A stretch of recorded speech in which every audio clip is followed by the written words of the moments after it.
By the time the paternity test landed on my porch like a thin white thunderbolt, my daughter-in-law had already tried to have me declared incompetent. I brought cinnamon rolls to the hearing and a flash drive with a video that made everyone stop breathing at once. It was not the sugar that stunned them. It was the last line of the lab report. My grandson is not my son's. Before we dive deeper, don't forget to subscribe and drop a comment letting us know where you're tuning in from. I am 68 years old, a widower, a machinist who kept his calluses and is quiet after retirement, and a grandfather who knows the sound of his grandson's feet on my porch.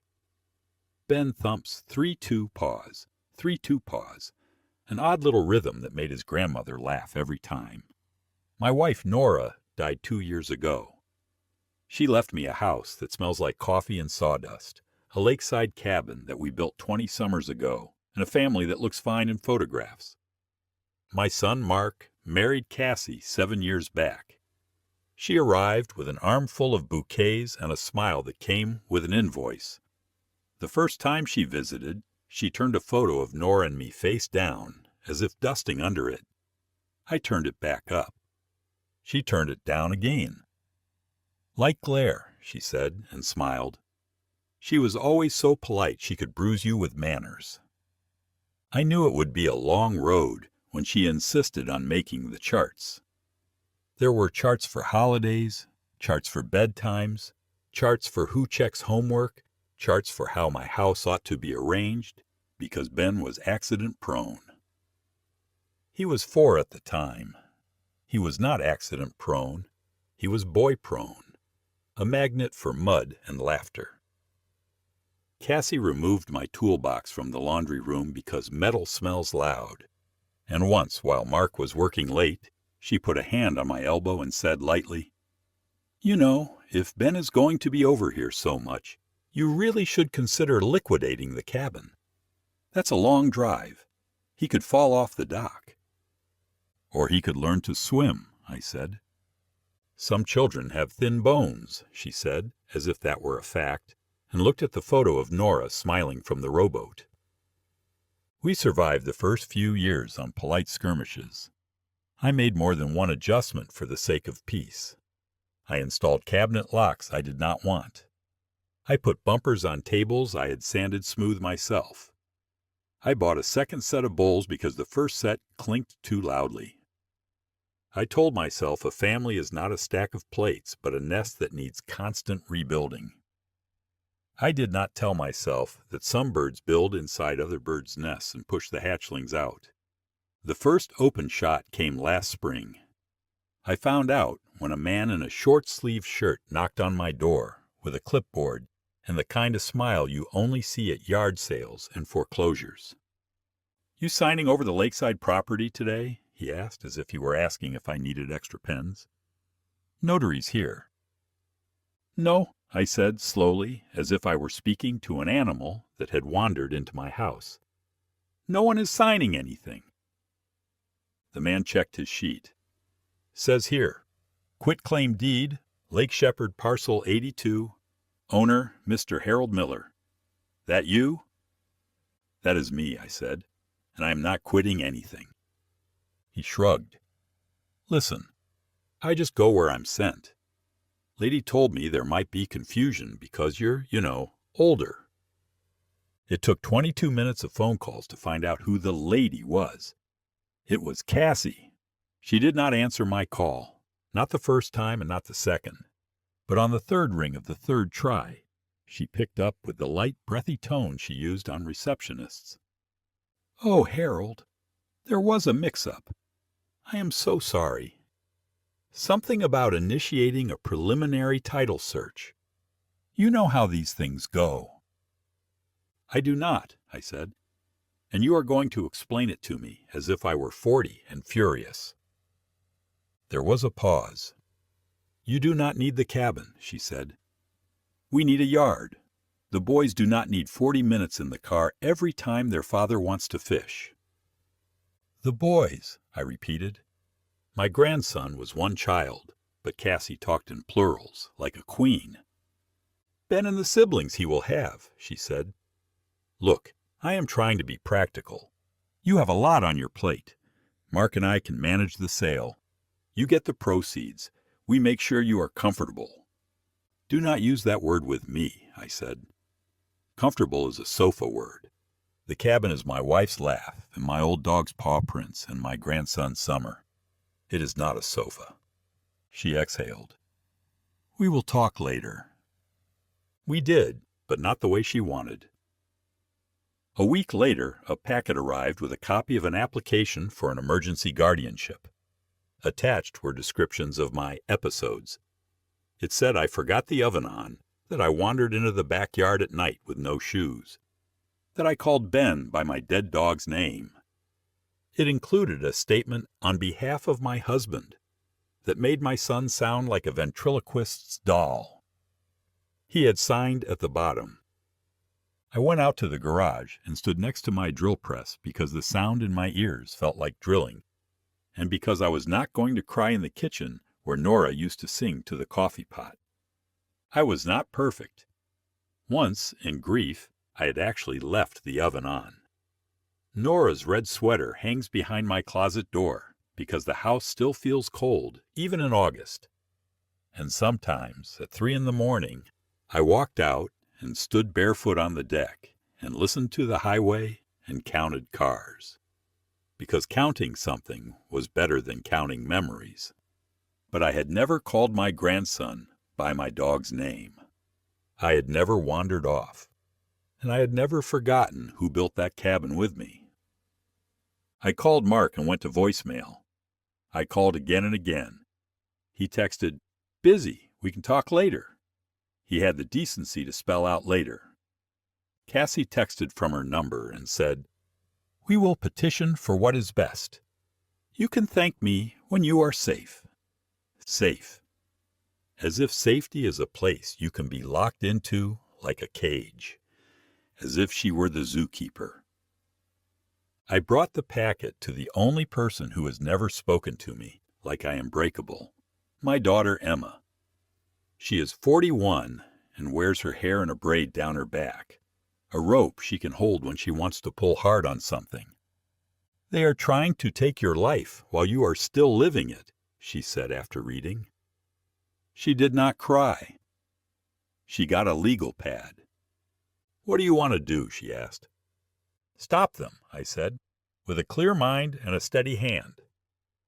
"If we do this wrong, we will blow the family in half," she said. "It is already in half," I said. "I will not hand them a saw." We started with the cabin. A quitclaim deed had been drafted and dated 3 months earlier. The signature looked like mine had been elbowed. The notary stamp had a name I did not recognize. I went to the county recorder with the paper in a folder and the posture of a man who is not going to be told to take a number. The woman at the counter kept her voice sweet enough to pour over pancakes, but the contents were not sweet. "We have seen that notary before," she said, lowering her voice. "Expired commission. There was a little trouble." "Trouble, as in fraud?" I asked. She smiled without her eyes. "I am not authorized to say that." I went home and took out Nora's recipe box. It is red tin and rattles like a toy. I laid out cards in her careful script. The bread she made every Sunday, the lemon squares she made for funerals, the cinnamon rolls she made for both. On the back of one card, in big letters, she had written what she always told the nurse who visited us during her last months. "Date and sign everything. It is the kindness that keeps wolves out of the house." I took a photo of her signature and the signature on the quitclaim. I sent them to an old friend from the plant, Reggie, whose ex-wife had been a forensic handwriting expert. He called me back and spoke with a precision that felt like a filed edge. "Harold, I am not certified to make a formal determination, but those are not the same hand. That Q in your last name is a man who does not usually write Qs." "Cassie wrote it," I said, and the words tasted like pennies. We gathered proof. I collected my pharmacy receipts. I printed my bank statements to show I was paying bills on time. I asked my neighbor Ruth, who had been a notary for 20 years, to look at the stamp on the quitclaim. She peered at it through a jeweler's loupe, because that is the kind of woman she is, and then she called the number on the stamp. It did not ring. It could not ring. The number had been disconnected for 5 years. I wrote it all down. A man like me cannot afford to be sloppy. Sloppiness is the ally of those who talk fast. Cassie did not let up. She called the school and told them I was not authorized to pick up Ben. She told the pediatrician my house was unsafe. She told Mark that grief had made me cruel, that I was clinging to property in a rent-obsessed way, which made me laugh, even as it hurt because I had not rented a thing in 30 years. Mark stopped answering my messages. When I finally cornered him in his driveway, he backed away from my hug and said he did not want to make things harder for Cassie. He had a smear of drywall on his cheek. He was building bunk beds for the boys. "You signed their paper," I said. "I signed for help," he said. "You are struggling. You are out at night."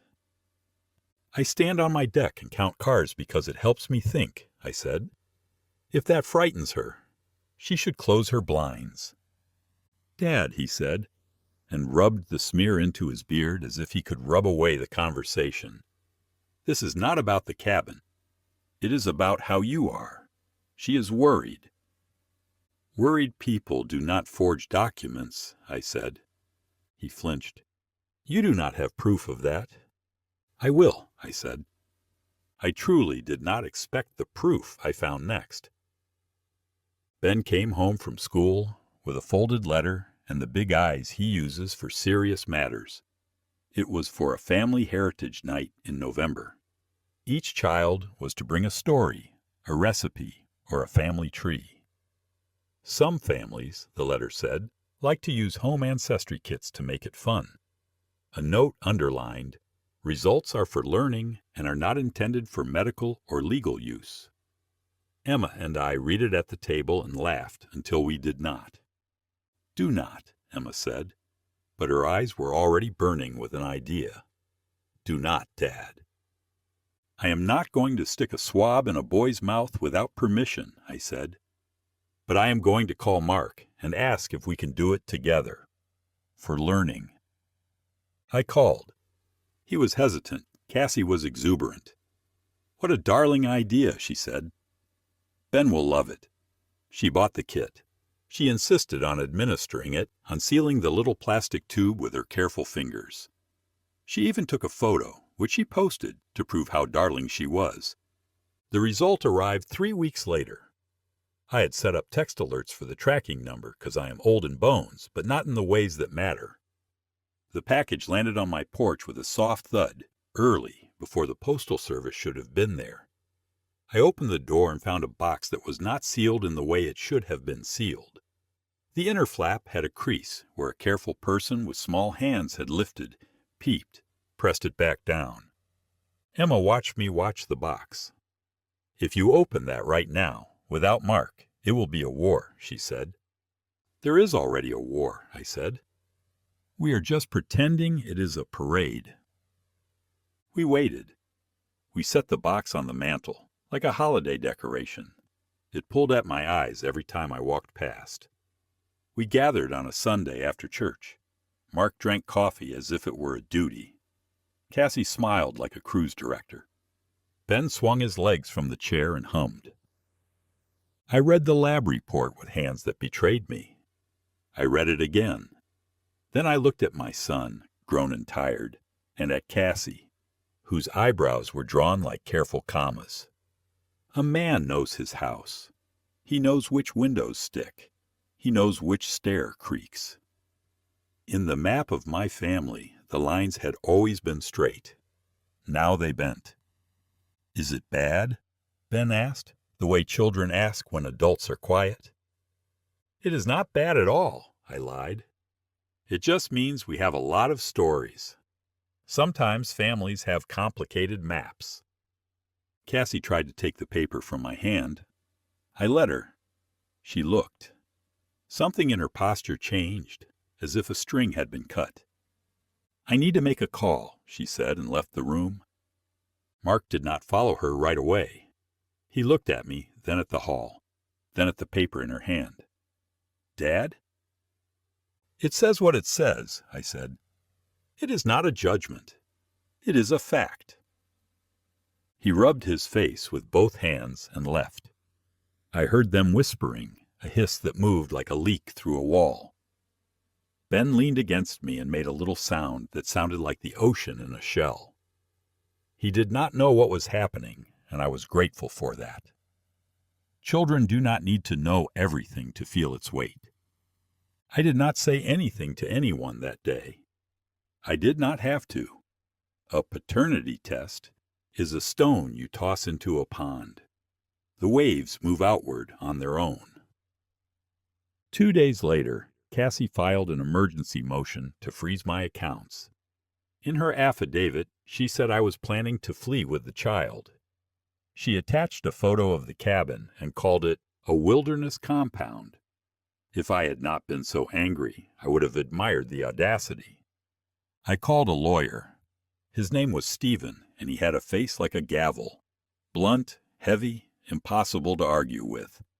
He read the documents, and then he read me, as if I were a deposition. "Do you want revenge, or do you want it to stop?" he asked. "I want both," I said. "I want it to stop, and I want her to feel it stop." He steepled his fingers and nodded. "The guardianship petition hearing is in 3 weeks. If we are going to do this, we do it now. A straight line case. Prove you are competent. Prove her statements are false. Raise the question of the forged deed, and then," he looked up at me, "do you want to use the paternity result?" "I want to protect my grandson," I said. "What helps him, we do." He smiled with one corner of his mouth. "That is the only answer that keeps the judge warm to you." We built our case like I used to build the jigs at the plant, slowly, cleanly, with screws that would not strip under pressure. Ruth wrote a statement about the expired notary stamp. The recorder's office responded to a subpoena with a list of the notary's filings. I got a letter from the hospice nurse who had visited Nora on the date the deed was supposedly notarized. Her log showed Nora and me together all day, which meant I could not have been at a bank in another town. The pediatrician wrote that my house passed basic safety standards. I brought my ledger books. I like ledgers. They do not lie unless a person picks up a pen and asks them to. The 529 account for Ben's education was a separate matter. I had been contributing since he was born. I asked the bank for statements. Stephen requested records. We discovered that from time to time, withdrawals were made under a pretense of urgent tutoring. The amounts were large for tutoring. The checks were written to Premier Solutions, a name that could be anything and usually is. Stephen nodded, like a man who had seen the same play on 100 stages. "If we tie the withdrawals to her," he said, "we do not brand her a thief in criminal court, but we do hand the judge a reason to doubt her fitness." "Ben will not be hurt by this?" I asked. "He will be helped," Stephen said.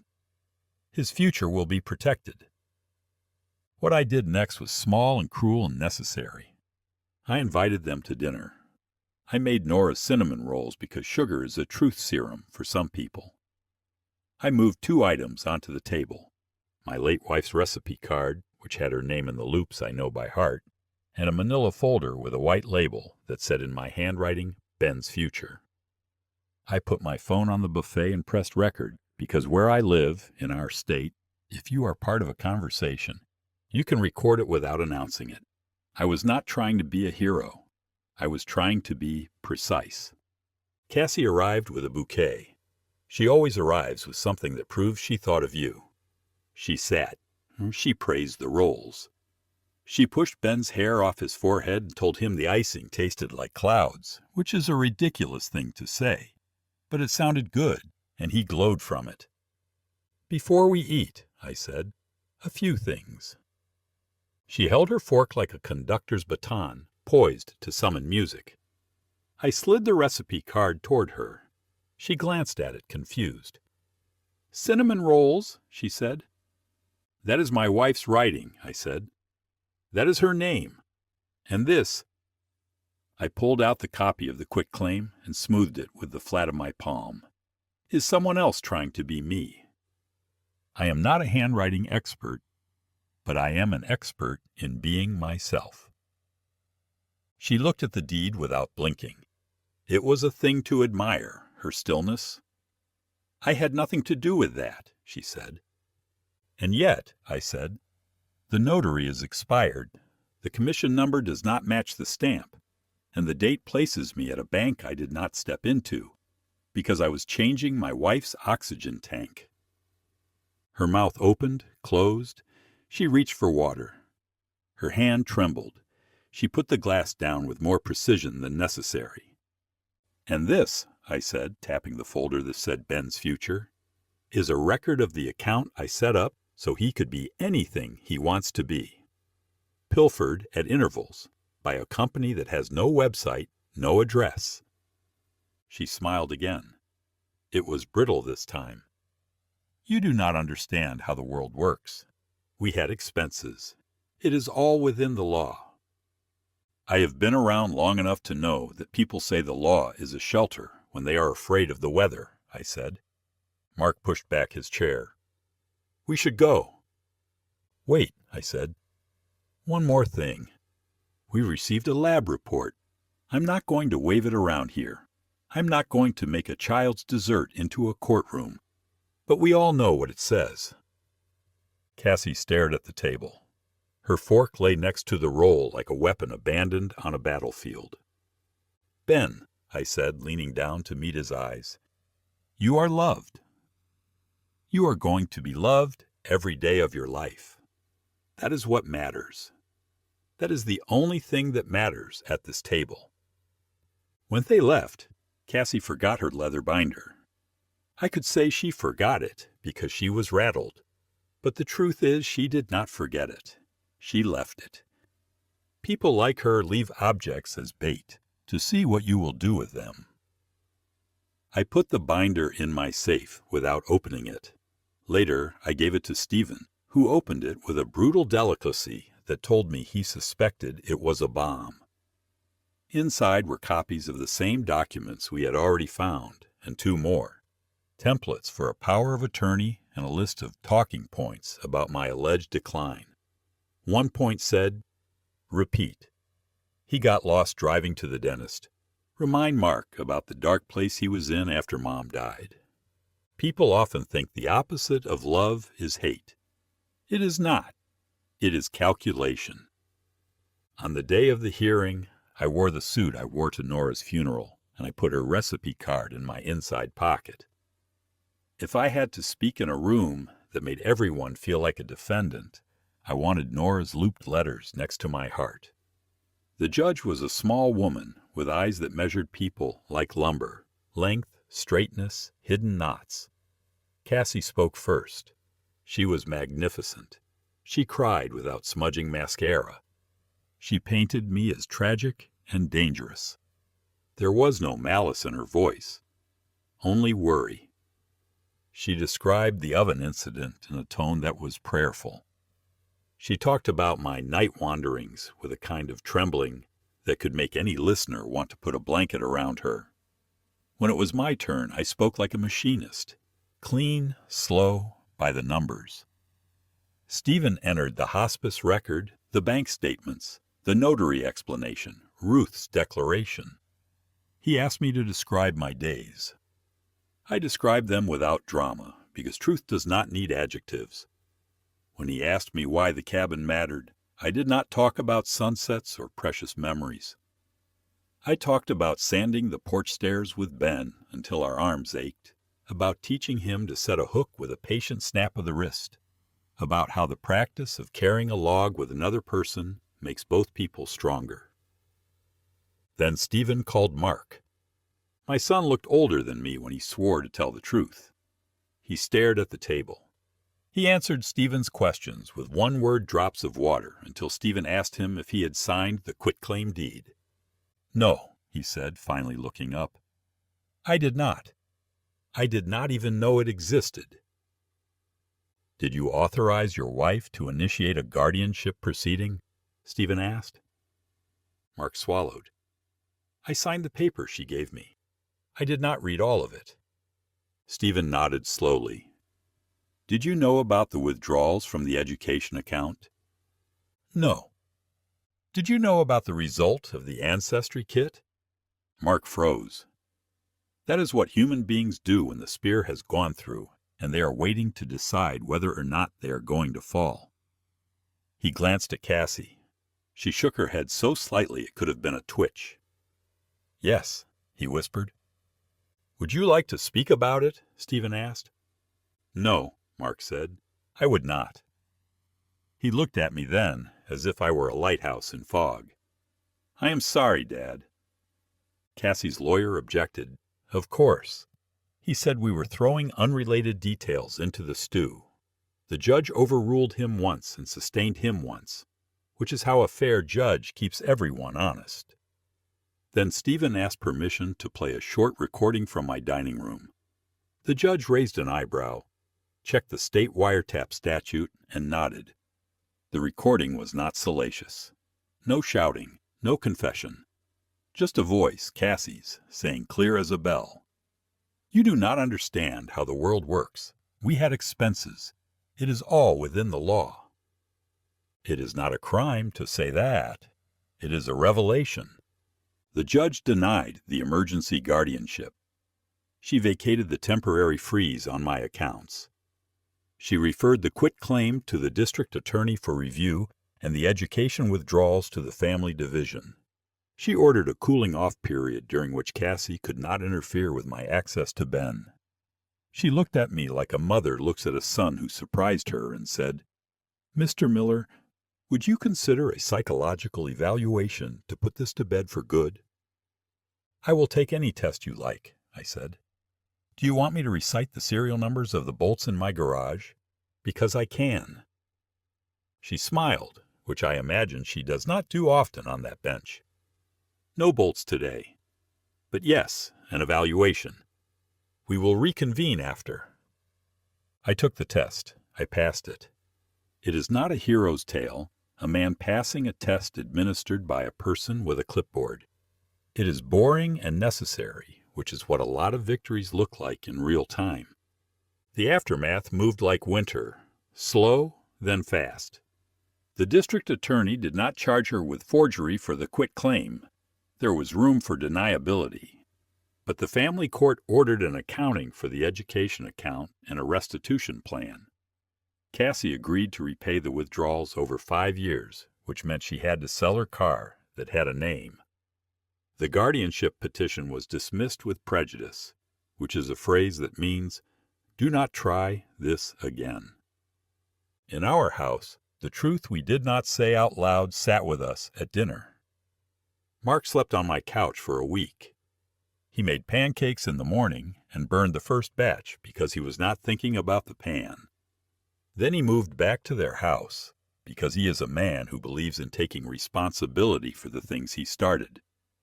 I do not know if that is strength or stubbornness. It is likely both. A week later, this is the part of the story that will sound like a man bragging. But it is not. It is just me telling the truth. Cassie tried her last arrow. She held a family meeting. She invited Emma. She asked me to bring Ben to her mother's house, a tidy bungalow with knickknacks that whisper and a couch that lies to your spine. She had printed a proposal. It was called A Way Forward. It included conditions. I could see my grandson every other Sunday supervised. The cabin would be sold, with the proceeds moved to a family fund. I would be part of decisions that affected me, but in a consultative capacity. There were bullet points. There were charts. I am offering peace, she said. You are offering paperwork, I said. Peace is when you stop making problems and pretend you solved them. She lifted her chin. I am willing to be generous. I am willing to tell the truth, I said. Here is the truth. Your plan is a way for you to keep control. You can call it what you like. A way forward. A brave path. A win-win. It is a leash. Emma stirred in her chair like a woman who wants to stand up and throw it, but she did not. She let me have the floor. Here is my proposal, I said, and took the recipe card out of my shirt pocket. We go back to how families used to handle things. You are welcome in my house if you come in good faith. You will not try to take what is mine. You will not try to cut me away from my grandson. You will not use the law as a pry bar when a conversation would do. You will repay what you took. You will stop lying. I did not lie, she said. I shaded. You attempted a guardianship by shading, I said. You are building a house on shade. She laughed then, the first real laugh I had heard from her in years. A sharp thing that made her look almost like the girl she must have been before she learned how to hold a mask. You think you won, she said. Old man, you think a judge scribbling on paper means anything? I can make Mark do anything. I can make him see what I see. I can make him leave you in a nursing home and forget your name. She overplayed it. It happens to all of them, the people who build on shade. They confuse silence for weakness and mistake a man's patience for surrender. Emma was already on her feet. I was not far behind. That is enough, I said. You are done. If you speak to me again like that, you will do it through a lawyer. We left. I did not slam her door because I am not a teenager. I closed it the way you close a lid on something you are done with a firm hand and no ceremony. The months that followed were a different kind of drama, the quiet kind. Mark and Cassie went to counseling. They arrived at different times. They left with faces that looked like they had been washed in cold water. Cassie repaid the first installment to the education fund. She texted me on holidays with messages that sounded like thousands of people had read them first. Ben came on Saturdays. We baked. We sanded a bench until it felt like river stone. We watched the lake go gray and then blue again. He thrummed his 3-2-pause rhythm on the porch and asked me the question he had been saving, because he is brave, and because children know when the truth is standing in the corner like an uninvited guest with her coat on. Granddad, he said one afternoon in late spring, how am I supposed to feel about my family tree? Like it is sturdy, I said. Because it is. Trees have grafts. They have broken branches that heal and look like knuckles. They have rings that tell stories no one else can read. A tree stands. If Dad is not my dad, he began and stopped, because he knew even before he said it that his mouth was making the wrong shape around the wrong word. Your father is the man who shows up for you, I said. That is the answer we use in this house. Biology is a kind of map. It does not tell you where to go. He is 10. He nodded, filed it, and went back to sanding. Unwinding a family knot takes longer than tying it. There are days when Mark does not meet my eyes because shame is a heavy bag and you do not look around when you are carrying it. There are days when Cassie drops Ben at my house and sits in the car for 10 minutes before she leaves, as if she is trying to decide whether to say something or just drive. On those days, I sit on the steps and drink from the thermos I carry the way other men carry a cane. I do not wave. I do not turn into a cartoon of a gracious old man. I am gracious when someone deserves it. If you are waiting for the part of the story where firework justice happens, where the villain bursts into tears and begs forgiveness, it does not occur like that in my life. Justice came in smaller shocks. The power of attorney she had been crafting, it never saw daylight. The judge's order sits in a frame in my hall, not because I need to gloat, but because sometimes you have to look at a document and remember that the world could have gone one way and went another. The cabin still stands. We put a fresh coat of paint on the porch.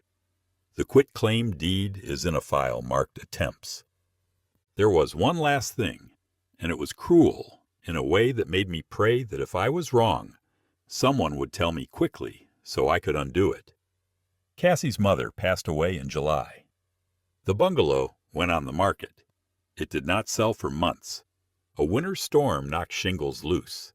The price dropped. I bought it anonymously through the attorney who helps me with boring properties that need love. I did not buy it because I wanted to own the history. I bought it because the property line butted up to the school where Family Heritage Night happens each year, and I am going to build a small, clean space there for tutoring. Real tutoring. Free. With books and good light and hot chocolate. We will call it Nora's room, because my wife believed that most problems could be solved with kindness and a pencil. When the sale closed, I stood in the empty living room and listened. Houses talk if you are polite enough to let them. In that room, the echo sounded like boxes being opened and closed, like people making lists on lists. I wanted to sit on the floor and write to the woman who had lived there. Something like, "I am sorry your daughter learned that power feels like love if you wear it long enough." I did not write it. I hung a calendar on a nail. I made a list of volunteers. I called Ruth and put her in charge of snacks because she has a way of running a room that makes noise sit upright and behave itself. On the first Tuesday of the school year, I walked Ben home through the corridor that smells like pencil shavings and new sneakers. He pointed to the flyer on a corkboard that announced Nora's room after school Tuesdays and Thursdays. "We can go?" he asked. "We can go," I said. "And later, when you are done with long division, you can help the little ones with their sums." He grinned. He thumped 3 2-paws. He is growing into his feet. I am not naive. There will be more paperwork. There will be emails with subject lines that sound like olive branches and letters that feel like traps. There will be people who tell me gently that I should forgive in a way that looks suspiciously like forgetting. But here is my revenge, the only revenge that I have found that does not turn a man into the thing he despises. I am going to keep my house full and my cabin open and my grandson's future funded. I am going to name rooms for a woman who taught me that kindness has edges that cut through lies. I am going to make cinnamon rolls and bring them to courtrooms if I have to, because sometimes it helps to remind everyone at a table that they are eating together and that agreements are not built on hunger. This year, at Family Heritage Night, Ben brought 2 things. The lemon squares his grandmother wrote down on a card that still smells faintly of vanilla, and a family tree that he drew himself. The branches looked like arms.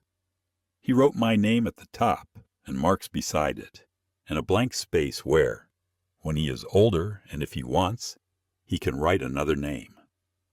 He stood at the front of the classroom and said, "My family is built, not bought." It was not a line I had given him. It was better. On the walk home, he asked if we could stop by Nora's room to check if the light bulbs needed changing, because he is the kind of boy who thinks about light. We did. We screwed in 1 bulb. The room brightened. The street outside was quiet. The kind of quiet that is not empty but ready. What happened to Cassie? She learned what happens to people who push too hard on their own story.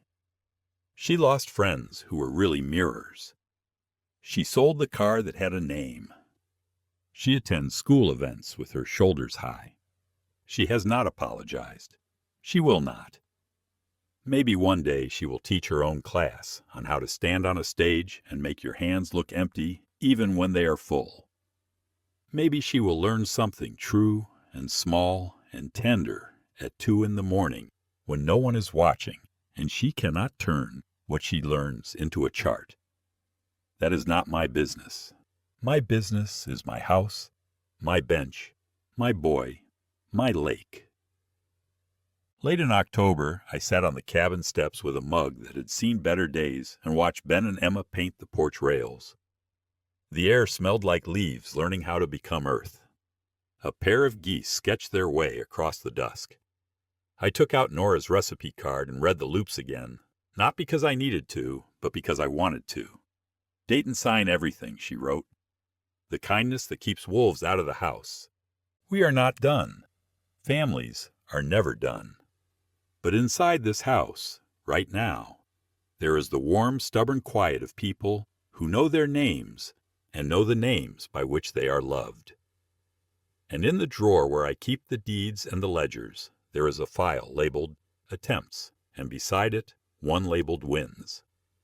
They will never be the same size, but I do not need them to be. I need only to open the right drawer at the right time, and to remember the lesson I learned standing next to my drill press the day a clipboard arrived at my door. A steady hand, a clear mind, and the audacity to keep what is yours. Hello everyone, and thank you for watching. I truly hope you enjoyed listening to this story as much as I enjoyed creating it. If you did, please consider liking the video and subscribing to the channel to help support the creation of more stories like this. Have a great day or evening.